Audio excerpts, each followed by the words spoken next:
poslanci opozície z hľadiska obštruovania celého procesu Národnej rady dookolia zo strachu riešia častokrát témy, ktorým absolútne ani nerozumejú a je tam cítiť strach, tak napriek tomu sa v parlamente podarilo presadiť aj rozumné veci. Minulý týždeň sme takto stáli na tlačovej konferencii, kde sme odprezentovali zákon, ktorý konečne odstráni po 20 rokoch diskrimináciu matiek.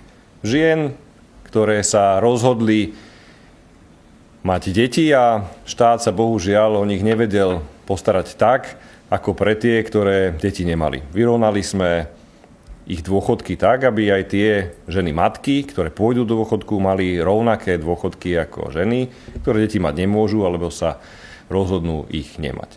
Rovnako včera na rokovaní tripartity bol schválený bez akýchkoľvek námietok zákon, ktorý v princípe transponuje európsku smernicu, ale vychádza aj zo zmeny ústavy, z tej konkrétnej, ktorú sme v Hlase do tejto zmeny ústavy presadili, a to je zrovnoprávnenie žien a mužov. Ak raz žena robí rovnakú prácu, ako robí muž na rovnakej pozícii, patrí jej za to aj rovnaká pláca. Toto včera bolo schválené všetkými sociálnymi partnermi na tripartite jednohlasne a tak môže byť tento zákon predložený jednak na vládu a verím, že následne aj do parlamentu. Dámy a páni, hovorím to pretože o tom by mala byť politika a v Hlase to presne takto robíme. Prinášame do parlamentu zákony, ktoré majú pomáhať ľuďom. Nechceme robiť ani politické hry, ani žiadne ideologické cvičenia. Naopak, chceme pomáhať rodinám, pracujúcim, aj tým, ktorí sú dnes odkázaní na pomoc od štátu. Aj preto tu dnes stojíme opäť s ministrom práce, sociálnych vecí a rodiny pánom Érikom Tomášom. Pretože parlament pred malou chvíľkou schválil reformu financovania sociálnych služieb. Dámy a páni, ide o zásadnú zmenu, ktorá prináša jednak poriadok, jednak férovosť, ale aj skutočnú podporu odkázaným ľuďom a ich rodinám. Je to reforma, ktorá mení život ľudí k lepšiemu. A presne o tomto by mala byť politika. Táto reforma, ktorú bližšie uvedie pán minister, prináša dôležité posilnenie podpory pre opatrovanie odkazaných osôb na Slovensku. Pomôže tým, ktorí sa každý deň starajú o svojich rodičov, deti či blízkych so zdravotným znevýhodnením. A rovnako pomôže aj samotným odkázaným, aby mohli byť čo najdlhšie doma, v prostredí, ktoré poznajú, kde majú svoju rodinu, istotu a pocit bezpečia. Tento návrh získal širokú podporu od komunity, ktorá sa venuje sociálnym službám a má širokú zhodu, bohužiaľ nie v parlamente, kde sa opäť vyfarbila naša opozícia, ktorá evidentne má problém so zákonmi, ktoré majú pomáhať ľuďom, ale po tej odbornej stránke celá komunita dala za pravdu návrhu z dielne pána ministra Érika Tomáša. Pretože ho pripravoval v dialogu s tými, ktorých sa najviac týka, teda s opatrovateľmi, odborníkmi, poskytovateľmi služieb, aj s rodinami. Takto si predstavujeme sociálnu politiku. Nie je od stola, ale naopak v spolupráci s ľuďmi a chválim, pán minister, že takto si svoju prácu vykonávaš. Veľmi zjednodušený výsledok toho, čo dnes bolo prijaté, je v tom, že pri najvyššom stupni odkazanosti bude výška príspevku ponovom na úrovni 1010 eur mesačne. Pri deťoch so zdravotným postihnutím sa suma navyšuje o ďalších 200 eur. To sú konkrétne peniaze, ktoré pomôžu konkrétnym rodinám a nie nejaké abstraktné paragrafy. Takto by mala vyzerať politika. A v Hlase ju budeme vždy robiť orientovanú smerom na ľudí, aby bola zrozumiteľná, sociálna, pretože nám nejde o hádky, ale ide nám o to, aby sme v politike pomáhali najmä tým, ktorí sú na pomoc štátu častokrát odkázaní. A teraz by som poprosil pána ministra, aby vám uviedol bližšie, aká dôležitá zmena bola pred niekoľkými minútami v plene Národnej rady schválená. Ďakujem veľmi pekne. Dámy a páni, tak ako povedal už aj náš pán predseda, v decembri sa v súvislosti so stranou Hlas sociálna demokracia píše všeličo. Ale presne december je symbolom toho, ako Hlas dokáže pomáhať ľuďom práve cez spomínané zákony. V týchto dňoch seniori dostávajú druhý rok po sebe 13. dôchodok z dielne ministerstva Hlasu. V týchto týždňoch a dňoch bol schválený ústavnou väčšinou zákon, ktorý odstráni 20-ročnú diskrimináciu matiek z dielne rezortu Hlasu. Včera tripartita odobrila rovnaké odmeňovanie mužov a žien, zákon z dielne Hlasu. A dnes predstavujeme po schválení v parlamente toľko očakávanú reformu financovania sociálnych služieb. Reformu, na ktorú dlhé roky čakajú jednak odkázaní ľudia, ale aj tí, ktorí sa o týchto ľudí starajú. Táto reforma samozrejme nevyrieši všetky problémy v oblasti poskytovania sociálnych služieb, ale je základom pre novú etapu poskytovania týchto služieb, je veľmi zásadnou zmenou, ktorá pevne verím bude už len zveľaďovaná v ďalších rokoch. Dámy a páni, tá najpodstatnejšia vec. Túto reformu podporili všetci partneri v oblasti poskytovania sociálnych služieb. Túto reformu podporila Asociácia poskytovateľov sociálnych služieb, Úrad komisárky pre osoby so zdravotným postihnutím, Komora opatrovateliek Slovenska, Fórum pre osoby so zdravotným postihnutím, Sociofórum, Združenie miest a obcí Slovenska, Únia miest, SK8 a napokon aj Slovenská katolícka charita. Jediný, kto túto reformu nepodporil, je slovenská opozícia. Slovenská opozícia sa obrátila chrbtom odkázaným ľuďom a napriek tomu, že sme aj v pléne viedli korektné diskusie a korektné rokovania, kvôli politikárčeniu dokázala jednoducho slovenská opozícia zaprieť aj odkázaných ľudí a zaprieť ľudí, ktorí sa o nich starajú. Ešte raz, slovenská opozícia sa napriek konštruktívnemu dialógu zo strany vlády pri tejto reforme obrátila chrbtom odkázaným ľuďom a opatrovateľom, ktorí sa o týchto ľudí starajú. Toto nie je nič iné ako politikárčenie. Dámy a páni, neobstoja výhovorky, že mali nejaké pozmeňujúce návrhy, ktoré neprešli.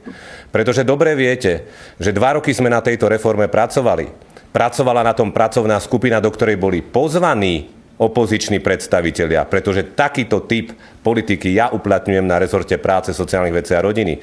A mnohé z ich návrhov boli aj akceptované cez naše pozmeňujúce návrhy.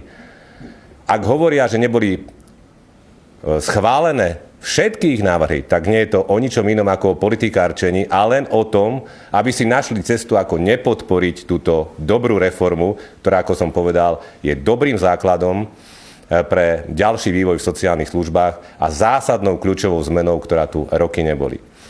Keď opozícia takto chce robiť politiku, už v opozícii, tak si neviem predstaviť, ako ju bude robiť v prípadnej vláde. Bodaj by sa nikdy títo ľudia do vlády nedostali, pretože odkázaní ľudia a opatrovatelia by sa žiadnej pomoci nedočkali. Bohužiaľ, napriek konštruktívnemu dialogu, napriek veľkým pochvalám aj v pléne počas rozpravy, opozícia nedokázala prekročiť svoj tieň a schváliť toľko očakávanú a dôležitú reformu. V krátkosti ju predstavím, aj keď už o nej bolo hovorené za tie mesiace veľmi veľa. Tou základnou principiálnou zmenou tejto reformy je, že bude poskytovaný nový príspevok na pomoc pri odkázanosti a čo je kľúčové a dôležité, čo je tá zásadná zmena, že tento príspevok bude ponovom dostávať odkázaná osoba.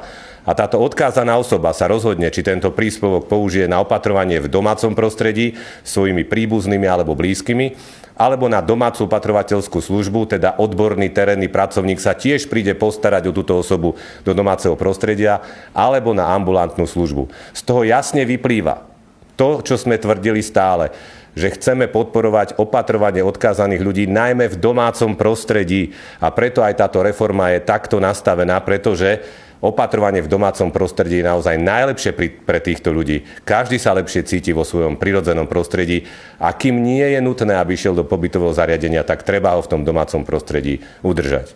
Ako už aj pán predseda povedal, tento príspevok na odkázanosť je kategorizovaný podľa 5 stupňov odkázanosti. V tom najvyššom stupni odkázanosti poskytujeme príspevok vo výške 1010 eur. V prípade, že ide o odkázané dieťa, ešte máme príplatok plus 200 eur. Čo je ale novum, po novom už bude príspevok poskytovaný aj pre odkázaných ľudí v prvých 3 stupňoch, tých nižších stupňoch odkázanosti, aj keď zatiaľ len na formálnu starostlivosť, ale je to výrazný posun. Ďalšia dôležitá zmena je, že ponovom sa na tomto príspevku na odkázanosť budú môcť pri tom odkázanom človeku vystriedať až 3 opatrovatelia. To znamená, že tí opatrovatelia môžu popri tej starostlivosti odkázaného človeka ešte aj pracovať, pretože budú sa môcť striedať pri ňom. A ďalšia dôležitá vec je, že my absolútne rušíme testovanie príjmu. Jednoducho ten človek, ten opatrovateľ bude môcť pracovať bez ohľadu na to, aká je jeho výška príjmu. Všetko prijaté tou komunitou ako skvelá vec. Vyriešili sme aj problém, ktorý bol do poslednej chvíle, že naozaj sa môže stať, že sú opatrovatelia, najmä matky, ktoré sa nemajú s kým vystriedať, ktoré nemajú, povedzme, prácu v tom danom regióne, tak tam sme napokon zachovali to, že naozaj pokiaľ je opatrovateľ sám, pokiaľ príjem domácnosti neprekročí 3-násobok životného minima, tak zároveň ešte bude doplatok pre tieto konkrétne rodiny presne do výšky v súčasnosti poskytovaného štátneho príspevku na ambulantné služby vyriešené. Platforma rodín nám zatlieskala, Slovenská katolícka charita odstranila rozpor a ani v tomto prípade napríklad KDH nedokázalo prekročiť svoj tieň. Najmä o KDH teraz hovorím, aj keď je to o celej opozícii, ale nech sa páči, každý si je zodpovedný za svoje skutky. Takže toto sa podarilo tiež odstrániť. Ďalšia ešte dôležitá vec je, že my ponechávame napokon financovanie pobytových zariadení súčasným štýlom, súčasným systémom, to znamená, štát bude naďalej posielať svoj príspevok do pobytových zariadení, tak ako doteraz, s tým, že samozrejme ten príspevok bude vždy vládou nariadením valorizovaný. Ale aj tu si viem predstaviť do budúcna ďalší posun, že by sme chceli, aby príspevok na odkázanosť mohol byť poskytovaný aj do pobytových zariadení, ak to samozrejme dovolia finančné možnosti štátu. Rovnako si viem predstaviť, aby aj postupne tie prvé 3 stupne, kde je ten príspevok určený len na formálnu starostlivosť, mohol byť používaný aj na neformálnu starostlivosť, minimálne v stupni 3. O tom všetkom sa dá ďalej diskutovať a aj sme pripravení o tom diskutovať. Podstatná, taká posledná zmena, ale nie predposledná, je, že zapájame do spolufinancovania pobytových zariadení, neverejných pobytových zariadení, teda zariadenia pre seniorov a zariadenia opatrovateľskej služby VUC, teda vyššie územné celky. Týmto sa definitívne odstraňuje ten dlhoročný spor medzi mestami, obcami a neverejnými poskytovateľmi, pretože viete dobre, že to končilo až na súdoch, pretože mestá a obce neplatili tento príspevok a neverejní poskytovateľia ich za to žalovali. My sme nastavili jasnú povinnosť pre VUCčky, teda keď to tak môžem povedať, pre vyššie územné celky. Nastavili sme povinné minimálne paušály, ale hlavne sme sa dohodli aj na finančnom krytí tohto financovania, čiže aj tento rozpor s SK8 bol odstránený. Dobre viete, že v roku 2026 to zatiahne štát prostredníctvom Ministerstva práce, sociálnych vecí a rodiny, ale od roku 2027 už tu máme systémové opatrenia. Opatrenie teda vraciame VUCčkám, respektíve vyšším územným celkom 0,7% z podielových daní, aby mohli spolufinancovať tieto pobytové neverejné zariadenia. Posledná významná zmena, tých zmien je veľa, ale tie, o ktorých chcem hovoriť, je, že zavádzame v štruktúre pracovníkov sociálnych služieb novú pozíciu. Dlho po nej bolo volané, bo ide o pracovníka dlhodobej starostlivosti, bude na úrovni sanitára v nemocnici, bude môcť vykonávať 36 zdravotníckych úkonov. A tá druhá vec je, že tento zákon vytvára priestor na platové zrovnoprávnenie sestier v zariadeniach sociálnych služieb so sestrami v nemocniciach. Ak si zoberieme 3 zdroje financovania, tak myslím teda štát cez spomínaný príspevok na odkázanosť, zdravotné poisťovne a VUC, respektíve vyššie územné celky, tak oproti tomuto roku, v roku 2027, nalejeme do sociálnych služieb navyše 300 miliónov eur. Dámy a páni, umenie možného, dobrý základ pre novú etapu poskytovania sociálnych služieb na Slovensku. Chcem sa veľmi pekne poďakovať svojim kolegom zo strany Hlas sociálna demokracia nielen za hlasovanie a za podporu v parlamente, ale aj za predkladanie kvalifikovaných pozmeňujúcich návrhov do poslednej chvíle. Chcem sa poďakovať celej vládnej koalícii, všetkým 78 poslancom, ktorí túto dôležitú reformu podporili, a chcem ich ubezpečiť, že takto sa celá komunita, ktorá takto čakala dlho na túto reformu, s vďakou pozerá na všetkých poslancov, ktorí za túto reformu hlasovali.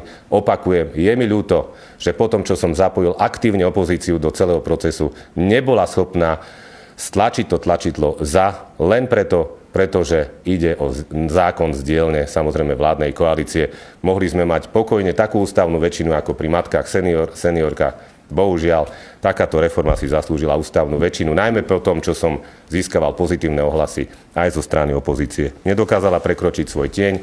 Taká je pravda, žiadna iná nie je, ale my sa tešíme aj s celou komunitou, ktorú som pomenoval, že táto reforma prišla a sme už dohodnutí, že na budúci rok aj tak otvárame novelu zákona o sociálnych službách kvôli iným témam a môžeme ju stále vylepšovať. Posledná veta.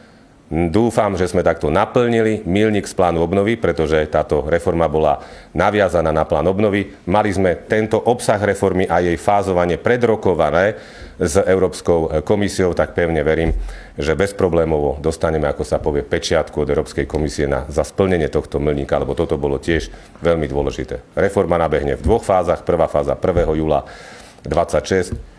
Zvyšok reformy od 1.1.27, ako už bolo viackrát povedané. Ďakujem veľmi pekne. Ďakujem, teraz je priestor na novinársky otázky. Doplním pána ministra, pretože Erik, ty si povedal niečo v tej debate. Ja som presvedčený o tom, že ak by tu prišla po voľbách 27. alternatíva v podobe ľudí, ktorí dnes sedia v opozícii, tak som na 100% presvedčený, že by túto reformu zrušili. Hovorím to na základe toho, že to sú ľudia, ktorých mentálny a politický otec už bral predsa odkázaným ľuďom barle. Veľmi dobre si to pamätáte vo vláde Mikuláša Dzurindu. Sú to ľudia, ktorí hneď po nástupe Matovičovej vlády zrušili reálne schválený 13. dôchodok. Zrušili obedy zadarmo a pamätáte si, ako sa Sulík nemohol dočkať toho, kedy zruší aj cestovanie vlakom pre študentov a seniorov zadarmo. A dnes ich hlavným cieľom je za každú cenu zrušiť 13. dôchodky, ktoré sa v týchto dňoch vyplácajú.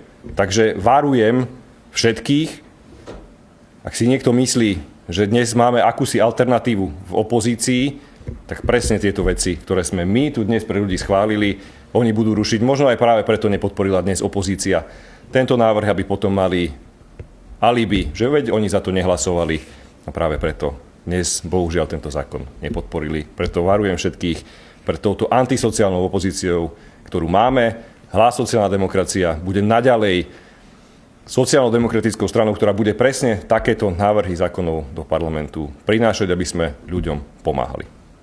To iba dodatok v rámci toho, čo tu bolo spomenuté. Ďakujem. Z časových dôvodov máme priestor na 1-2 otázky, nakoľko potom pokračuje hlasovanie. Najskôr vás poprosím k téme.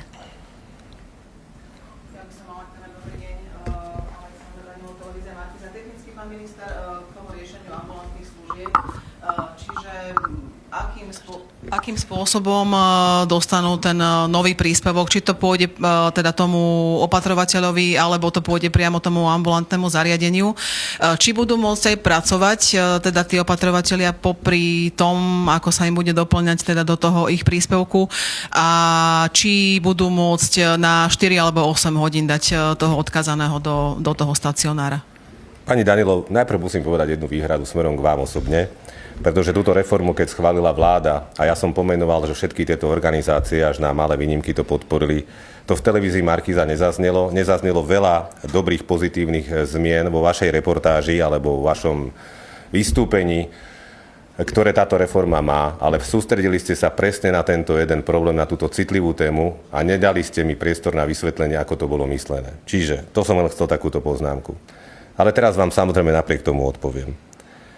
Tak, ako som povedal, tento príspevok, samozrejme aj ten doplatok k tomu príspevku dostane odkázaná osoba, nie zariadenie. Nám ide o tie rodiny, povedzme o tých takmer 3000 rodín. Odkázaná osoba to dostane, tento doplatok do výšky súčasnej, aby mohol byť umiestnený do ambulantu. Ruší sa to obmedzenie 80 hodín ale samozrejme je tam pravidlo, že musí byť opatrovateľ len jeden, že sa nestrieda a príjem tej domácnosti nesmie prekročiť trojnásobok životného minima. Odkomunikované s platformou rodín, odkomunikované so Slovenskou katolickou charitou. Pretože asi uznáte, že nie je možné, aby jednak niekto dostával aj príspevok, aj mohol proste riadne, povedzme, 8 hodín pracovať, aj ešte príspevok na ambulant pre túto odkázanú osobu. Čiže preto sme povedali, my nič špeciálne nemeníme, stále teda trváme na tom, a je to dobre, celá komunita to chce.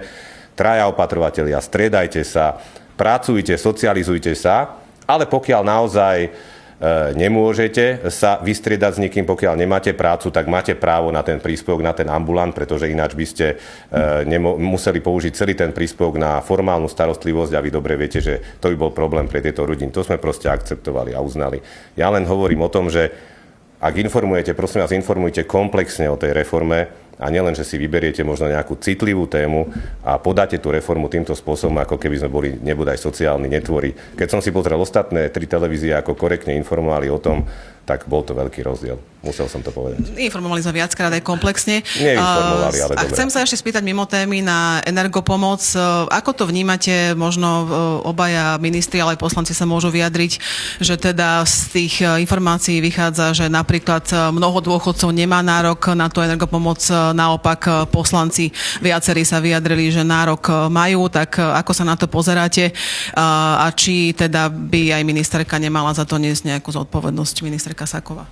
Viete veľmi dobre, že od nástupu tejto vlády aj v roku 2023, v roku 2024 bolo niekoľko stoviek miliónov eur nami vyplatených na energopomoc.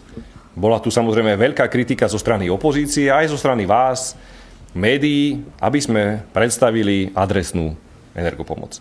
A práve na tom pracovala pani ministerka hospodárstva. Politicky sme sa dohodli spolu s našimi koaličnými partnermi, že ten benchmark nastavíme na úrovni, že 80% domácností bude mať nárok na túto energopomoc. Je samozrejme za tým náročný výpočet. Ja preto odmietam akúsi dehonestáciu práce pani ministerky Sakovej a podpredsedničky našej strany, pretože viac ako 380 miliónov, myslím, že takmer 400 miliónov eur ide dnes na energopomoc. Samozrejme, ak vždy niečo nastavujete prvýkrát, tak je logické, že to môže mať určité veci, ktoré je potrebné v tom procese vyladiť, veď práve na to je aj tento legislatívny proces a viem, že pani ministerka už rokuje aj s poslaneckými klubmi, aby prišiel do parlamentu pozmeňujúci návrh, ktorý presne napríklad kategóriu poslancov alebo ministrov výjme z tejto skupiny domácností, kde tá energopomoc nebude môcť byť poskytovaná. Sú nastavené ukazovatele. Prosím, odmietam ozaj dehonestovanie toho, aby tu práca ministerky Sakovej bola takto osočovaná, pretože takmer 400 miliónov eur, ktoré ide na pomoc slovenským domácnostiam, ak sa tam v tomto priebehu ukážu nejaké nezrovnalosti, veď aj práve preto je nastavené ten celý proces tak, aby tí, ktorí dnes ten nárok nemajú na tú pomoc, aby sa obrátili na kontaktných pracovníkov, napríklad na call centre. A všetky žiadosti sa budú individuálne riešiť, aby k tomu nedochádzalo. Je to prvýkrát, čo sa takáto adresná energopomoc poskytuje. V tom procese sa vychytajú muchy a ja verím, že tých 400 miliónov eur bude poskytnutých ľuďom účelne, pretože v opačnom prípade by týmto domácnostiam 80% domácností hrozilo nárast cien plynu, elektriny aj tepla o 30%, čo by asi ťažko bolo ustojiteľné. Dobrý deň, Lukáš Zili, televízia Joj. Pán Eštok, vyšla pred niekoľkými minútami správa, informoval o tom advokát pán Kubina, že vám Mestský súd v Bratislave zamietol sťažnosť, pokiaľ ide o ten spor s Čurilovcami.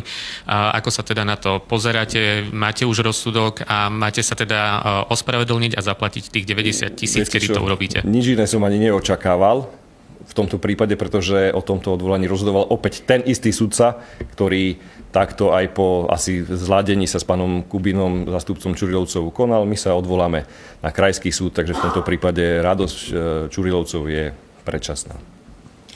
Ďakujeme, nakoľko pani Ešte poslanci. môžem, ja jedna téma, prepáčte kolegovia, ešte to využijem, ak nemusíte byť v pléne.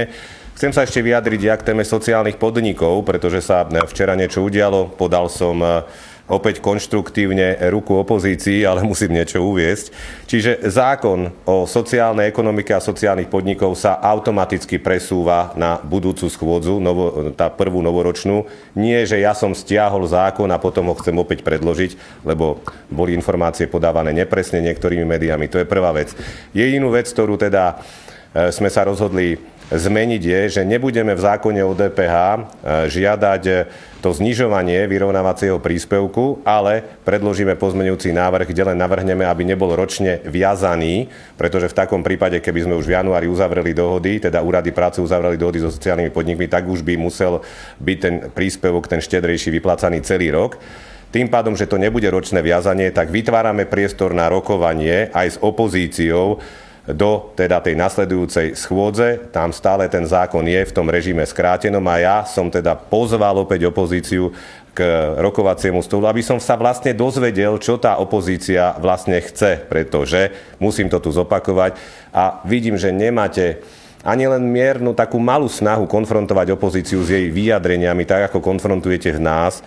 Ani to nie je kritika, len vás chcem o to poprosiť. Pri sociálnych podnikoch bola strana SAS, ktorá vyzvala ministra Erika Tomáša, aby urobil poriadok so sociálnymi podnikmi kvôli špekulantom a aby to urobil v skrátenom legislatívnom konaní.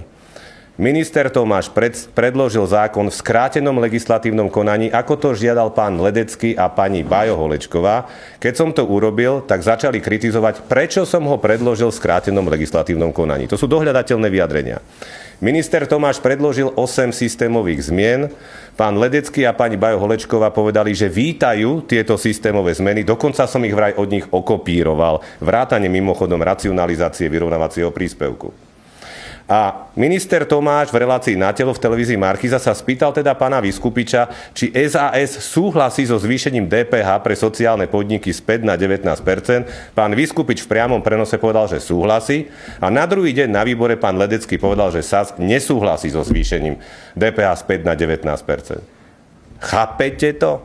Toto ste ešte niekedy zažili, že proste oni dokážu poprieť samých seba, oni niečo povedia a potom to negujú? A ja mám byť teda v pozícii toho zajaca, že máš čapicu, nemáš čapicu, aj tak dostaneš facku, ako v tom vtipe? Tak preto som si teda povedal, že dobre, tým, že zrušíme tú ročnú viazanosť, vytvoríme si mesiac a pol, povedzme, priestor na debatu, ale opozícia z hrušky dole. Akože teraz nám budete musieť povedať, čo vy vlastne chcete zmeniť teda v tých sociálnych podnikoch, aby nám to teda bolo jasné, čo tá opozícia chce, lebo kritizovala zneužívanie. A čo sa týka samotného samozrejme zvyšovania, opäť chcem pripomenúť DPH späť na 19 alebo riešenie akékoľvek DPH je záležitosťou ministerstva financií, zákona o DPH a nie zákona o sociálnej ekonomike a sociálnych podnikoch. Ďakujem pekne za vysvetlenie. Ďakujeme aj za účasť. Nakoľko páni poslanci naozaj potrebujú bežať na rokovanie. Budeme struční, tak budeme aj vecní. Nech sa páči. Ja by som ešte k energopomoci, lebo v podstate to je téma, ktorá v týchto dňoch rezonuje. Ukázalo sa, že teda odberné miesto nerovná sa, trvalý pobyt, mnohí tieto otázky nemajú vysporiadané a teraz zisťujú, že kvôli tomu nemajú nárok na energopomoc. Berú, niektorí teda avizujú, že teda budú si musieť vo veľkom vybavovať trvalé pobyty. Myslelo sa, ale respektíve vie ministerstvo o tomto probléme a možno taká podotázka, nebolo na mieste informovať o tom, že kľúčovú úlohu bude zohrávať trvalý pobyt, o tom informovať už skôr? Pán kolega, myslím si, že to sú také technické otázky, na ktoré vám pani ministerka hospodárstva dá odpoveď. Myslí sa na všetko v rámci tohto procesu. Určite budú všetky muchy vychytané. Ide o pilotné nasadenie, pilotné riešenie. Verte mi, že pani ministerka sa s tým vysporiada tak, aby tá adresná energopomoc, ktorá je vo výške 400 miliónov eur a je pre 80% domácností, bola ozaj vychytaná, aby sa takéto veci ozaj na ne pozrelo a vychytali sa všetky muchy. Ja veľmi naozaj stručne, vy ste, pán minister, ešte nepovedali k tomu, že predsa len ste minister práce aj sociálnych vecí, že ako sa to mohlo stať, že teda tým sitom príjmov naozaj viacerí tí dôchodcovia prepadli a zistili, že nemajú nárok na energopomoc a naopak teda poslanci ten nárok majú mať. Neviem, ako sú na to ministri, možno povedzte aj za vás, že či vy kvôli paušálnym náhradám tiež by ste mohli získať energopomoc? Ešte raz, tento zákon, celú túto procedúru pripravovala pani ministerka hospodárstva. Ja sa môžem vyjadrovať vo svojej kompetencii, ale pevne verím, že sa to doladí tak, aby naozaj tú energopomoc dostali tí, ktorí na ňu majú mať nárok a ktorým má teda slúžiť.